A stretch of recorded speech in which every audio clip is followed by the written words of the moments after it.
How's it going, guys? So normally on a Tuesday I would be recording my Premier League review video right about now, but instead of something much more important to talk about, because the Champions League fixtures for the evening are currently underway. Most teams are playing out to a nothingness because their fate has already been decided, but in a key fixture, PSG versus Istanbul, the game suddenly disappeared off my live score app, and I only found out after the internet exploded that this was as a result of a fourth official using a racist slur against the Istanbul assistant coach Pierre Webo. Now, obviously, I'm not going to repeat the word on the channel. I'm sure you can imagine what it was. It was tasteless, and the assistant coach was actually sent off for the altercation.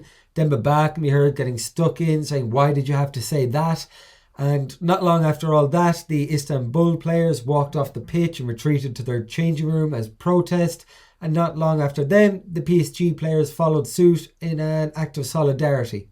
Now, the assistant ref in question, Sebastian Coltescu, is from Romania, and apparently in Romanian the word doesn't quite mean the same as it does in English, but at this point that doesn't matter, because the Luis Suarez incident, maybe less than 10 years ago, was so big that it should have drawn enough worldwide attention to the fact that the words just can't be used. I mean, obviously, I can't claim to know what it's like hearing it, but I can imagine that the last thing you want to hear after it is, "Oh, sorry, it doesn't mean the same thing where I come from."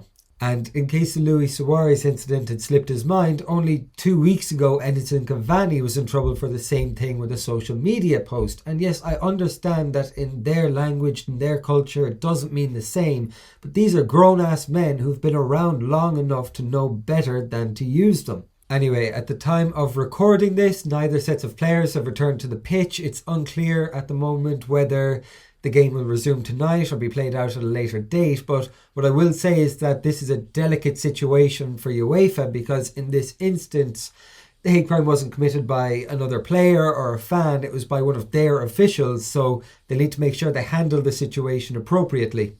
Anyway, guys, that's all we know for now. So I'll finish off by saying fuck racism, and see you in the next video.